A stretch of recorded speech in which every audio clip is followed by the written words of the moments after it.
우리 주변을 보면 크게 잘난 것도 없어 보이는데 이상하게 인생이 잘 풀리는 사람, 돈이 급할 때도 길이 열리고 사람 문제로 크게 상처받지 않고 나이가 들수록 얼굴이 편안해지는 사람, 반대로 이런 사람도 있습니다. 열심히 살았다고 말하는데 이상하게 말년이 불안한 사람, 사람은 곁을 떠나고 작은 일에도 화가 쌓여 있는 사람, 이 둘의 차이는 능력도 아니고 운도 아닙니다. 바로 평소에 어떤 말을 하고 어떤 행동을 반복해 왔는가에 달려 있습니다. 옛사람들은 말했습니다. 복은 우연히 찾아오는 것이 아니라 말과 행동을 따라온다고. 복은 하늘에서 떨어지는 선물이 아니라 매일의 말과 행동이 조금씩 불러오는 결과입니다. 아침에 눈을 뜨자마자 짜증이 나서 혼잣말로 오늘도 최악이겠지 하고 중얼거렸는데 정말로 그날 하루가 꼬이기 시작하는 거예요. 출근길에 차가 막히고 회사에서는 상사한테 혼나고 점심 먹으려고 갔던 식당은 문을 닫았고 그러다 문득 이런 생각이 들죠. 내가 아침에 했던 그 말 때문인가? 반대로 어떤 날은 별일 없는 평범한 아침인데 누군가 따뜻한 말 한마디를 건네주면 그날 하루가 이상하게 술술 풀리는 경험도 있으시죠? 신기하게도 좋은 일들이 연달아 일어나고 오랜만에 연락 온 친구한테서 반가운 소식을 듣고 퇴근길에는 예쁜 노을까지 보게 되고 이게 그냥 우연일까요? 아니면 정말로 우리가 하는 말과 행동이 복을 부르는 걸까요? 저는 오늘 여러분께 2000년 전 철학자들부터 현대의 심리학자들까지 한 목소리로 말하는 과학적으로도 증명된 복을 부르는 5가지 방법을 알려드리려고 합니다. 그런데 이건 그냥 긍정적으로 생각하세요 같은 뻔한 이야기가 아닙니다. 이 5가지를 실천한 수많은 사람들이 비슷한 변화를 경험했습니다. 25살 취준생부터 65살 퇴직자까지 나이와 상관없이요. 그럼 시작해 볼까요? 첫 번째부터 여러분의 인생을 바꿀 겁니다. 첫 번째, 감사의 말을 먼저 꺼내라. 고대 그리스 철학자 에픽테토스는 이렇게 말했습니다. 행복의 비결은 많이 가지는 것이 아니라 가진 것에 감사하는 것이다. 그런데 감사하라는 말은 너무 많이 들어서 이제 식상하죠? 하지만 제가 오늘 말씀드리는 건 차원이 다릅니다. 단순히 감사한 마음을 갖는 게 아니라 감사의 말을 먼저 입 밖으로 꺼내라는 겁니다. 왜일까요? 하버드 대학교의 연구 결과를 보면 하루에 3가지 감사한 일을 말로 표현한 사람들은 6개월 후 우울증이 줄어들고 행복 지수가 평균 25% 상승했다고 합니다. 더 놀라운 건 주변 사람들이 그들을 더 좋아하게 됐고 승진 기회도 늘어났다는 거예요. 아침에 일어나자마자 오늘도 눈을 뜰 수 있어서 감사합니다 라고 소리내어 말했대요. 처음엔 어색했대요. 이게 뭐 하는 짓인가 싶었고요. 그런데 2주쯤 지나니까 신기한 일이 벌어졌답니다.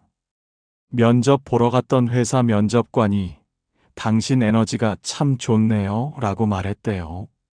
이게 바로 감사의 말이 가진 힘입니다.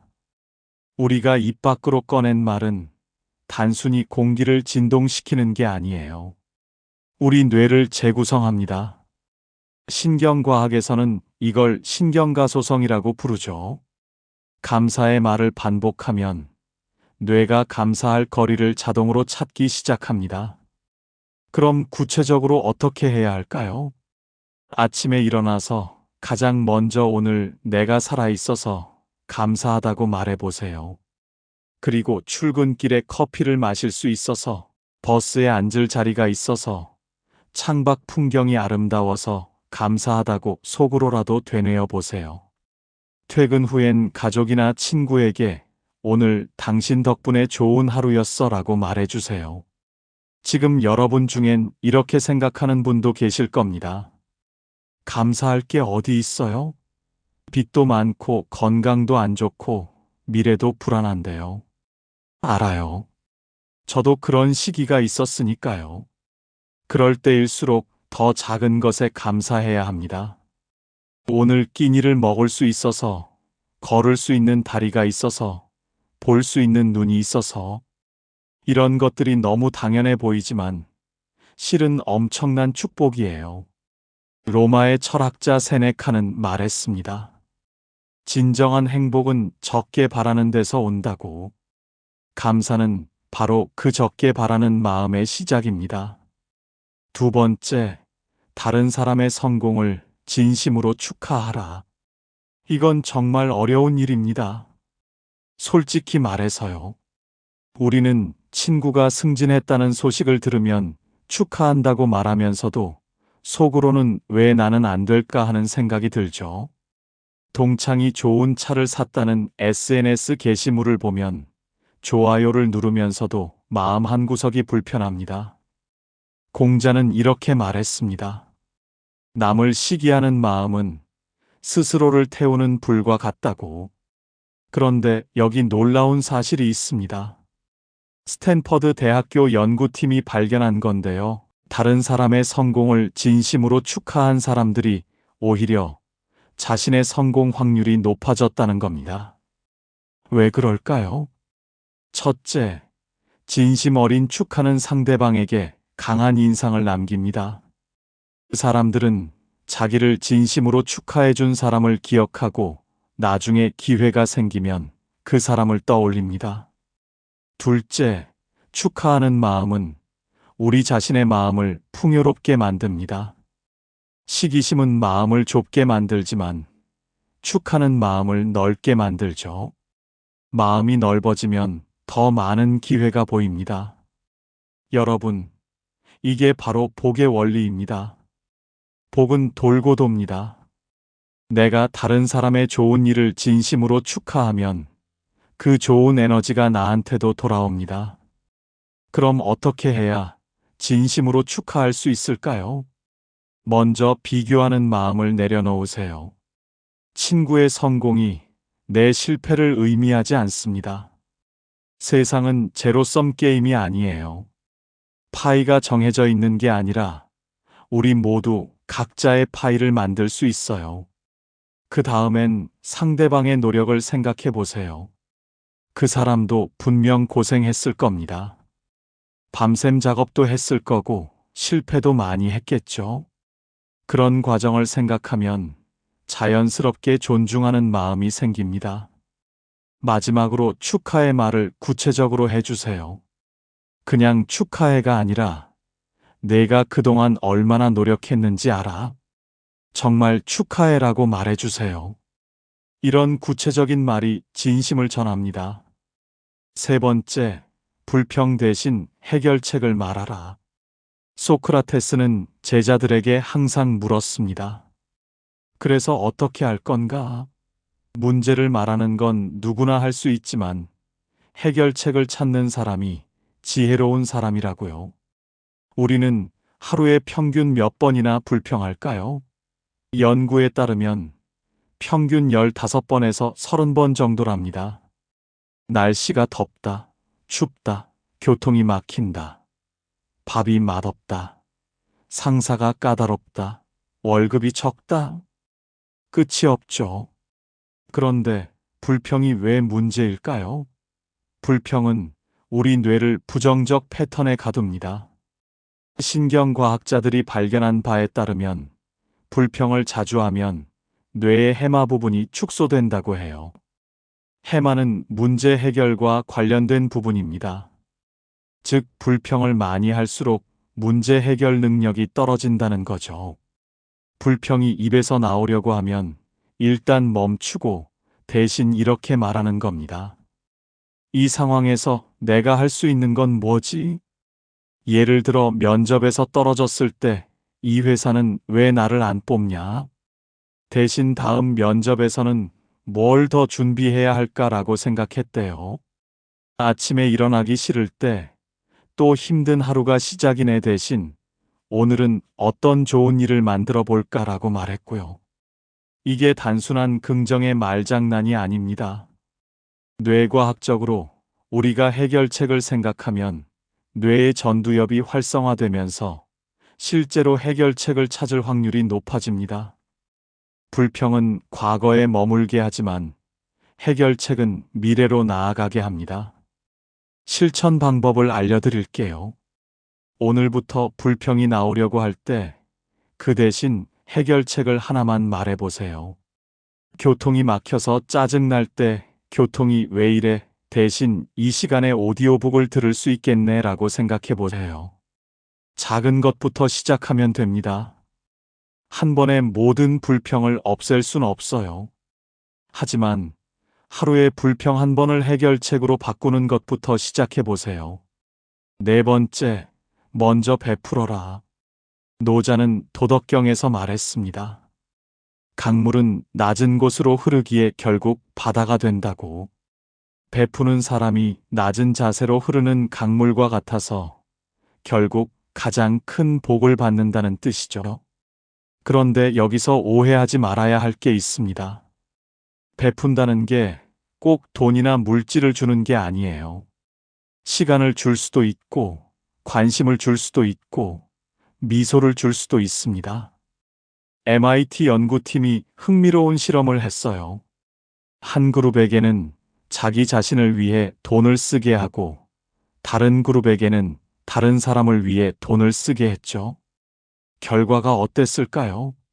다른 사람을 위해 돈을 쓴 그룹이 훨씬 더 행복했고, 6개월 후 평균 소득도 더 높았습니다. 왜 그럴까요? 베푸는 행동은 뇌에서 도파민과 옥시토신을 분비시킵니다. 이 호르몬들은 우리를 행복하게 만들 뿐 아니라 창의성과 생산성도 높여줍니다. 행복한 사람이 더 좋은 아이디어를 내고 더 좋은 관계를 만들고 결국 더 많은 기회를 얻습니다. 자기보다 더 어려운 사람들을 보면서 감사하는 마음도 생겼고 무엇보다 누군가에게 도움이 된다는 느낌이 자존감을 회복시켜 주었다고 해요. 복은 이렇게 예상치 못한 곳에서 옵니다. 우리가 계산하지 않고 베풀 때요. 그럼 어떻게 베풀어야 할까요? 거창한 거 하지 마세요. 엘리베이터에서 문 열림 버튼을 눌러주는 것, 식당 직원에게 고맙습니다 라고 말하는 것, SNS에서 좋은 글에 응원 댓글 다는 것. 이런 작은 것부터 시작하세요. 일주일에 한 번은 내가 아닌 다른 누군가를 위해 시간이나 돈이나 관심을 써보세요. 부모님께 전화드리는 것, 후배에게 조언해주는 것, 길 잃은 사람 도와주는 것. 뭐든 좋습니다. 중요한 건 대가를 바라지 않는 거예요. 내가 이걸 해주면 나중에 뭐 받겠지 하는 계산이 들어가는 순간, 그건 베푸는 게 아니라 거래입니다. 5번째, 실패를 배움으로 말하라. 마지막 5번째입니다. 이게 아마 가장 중요할 거예요. 스토아 철학자 마르쿠스 아우렐리우스는 말했습니다. 장애물이 곧 길이다. 우리가 실패라고 부르는 것이 사실은 성공으로 가는 과정이라는 뜻이죠. 그런데 우리는 실패를 어떻게 말하나요? 나는 안 돼. 역시 난 이것도 못하네. 나는 재능이 없나 봐. 이렇게 말하죠. 스탠퍼드 대학의 캐럴 드웩 교수가 수십 년간 연구한 결과를 보면 성공한 사람들의 공통점은 실패를 대하는 태도였습니다. 그들은 실패를 끝이 아니라 배움의 기회로 봤어요. 민수가 20군데 면접에서 떨어졌을 때 처음엔 나는 쓸모없는 인간이야 라고 생각했대요. 그런데 어느 순간 생각을 바꿨답니다. 이렇게 많은 면접 경험을 쌓는 사람이 얼마나 될까? 나는 지금 엄청난 배움의 과정에 있는 거야. 그리고 떨어질 때마다 노트에 적었대요. 오늘 배운 것, 면접관이 어떤 질문을 했는지, 내 대답에서 부족했던 점은 뭔지, 다음엔 어떻게 개선할지. 21번째 면접에서 붙었을 때 면접관이 이렇게 말했대요. 당신 답변에서 엄청난 깊이가 느껴졌어요. 어떻게 이렇게 준비를 잘 하셨죠? 민수는 속으로 웃었대요. 20번 떨어진 덕분이에요. 라고 말할 순 없으니까요. 실패를 배움으로 말하는 것, 이게 왜 중요할까요? 우리 뇌는 우리가 하는 말을 믿습니다. 나는 실패자야 라고 말하면 뇌가 정말로 그렇게 작동해요. 하지만 나는 지금 배우고 있어 라고 말하면 뇌가 계속 배울 준비를 합니다. 토마스 에디슨이 전구를 발명하기까지 1000번 실패했다는 건 유명한 이야기죠. 누가 물었어요? 1000번이나 실패해서 기분이 어떠냐고. 에디슨이 뭐라고 답했는지 아세요? 나는 실패한 게 아니라 작동하지 않는 1000가지 방법을 발견했다고요. 이게 바로 실패를 배움으로 말하는 겁니다. 오늘부터 여러분도 실천해 보세요. 뭔가 잘 안 됐을 때 나는 실패했어. 대신 나는 이걸 배웠어 라고 말해 보세요. 시험을 망쳤을 때 나는 머리가 나쁜가 봐. 대신 이 부분을 더 공부해야겠네 라고 말하고요. 사업이 안 됐을 때 나는 사업 재능이 없어. 대신 이번에 시장에 대해 많이 배웠어 라고 생각해 보세요. 복은 준비된 사람에게 온다. 자, 여러분. 지금까지 복을 부르는 5가지 말과 행동을 알아봤습니다. 첫째, 감사의 말을 먼저 꺼내라. 둘째, 다른 사람의 성공을 진심으로 축하하라. 셋째, 불평 대신 해결책을 말하라. 넷째, 먼저 베풀어라. 다섯째, 실패를 배움으로 말하라. 이 5가지가 특별한 이유는 뭘까요? 이건 단순한 긍정의 말이 아닙니다. 뇌과학, 심리학, 그리고 수천 년 철학의 지혜가 증명한 원리들입니다. 여러분, 복은 하늘에서 뚝 떨어지는 게 아닙니다. 복은 우리가 만드는 겁니다. 우리의 말과 행동으로요. 지금 당장 시작하세요. 오늘 저녁 자기 전에 감사한 것 3가지를 말해보세요. 내일 아침엔 누군가에게 따뜻한 말 한마디를 건네보세요. 이번 주엔 작은 것이라도 베풀어 보세요. 한 달만 해보세요. 여러분 인생에 신기한 일들이 일어나기 시작할 겁니다. 좋은 사람들이 모이고 기회가 생기고 마음이 편안해질 거예요. 2000년 전 철학자들이 알았던 진리, 현대과학이 증명한 사실, 그리고 수많은 사람들이 경험한 변화. 이 모든 게 여러분께 말하고 있습니다. 복은 이미 여러분 안에 있습니다. 그저 꺼내기만 하면 됩니다. 여러분의 말과 행동으로요. 오늘 이 영상이 여러분 인생의 전환점이 되길 바랍니다. 여러분 모두에게 복이 가득하기를 진심으로 응원합니다.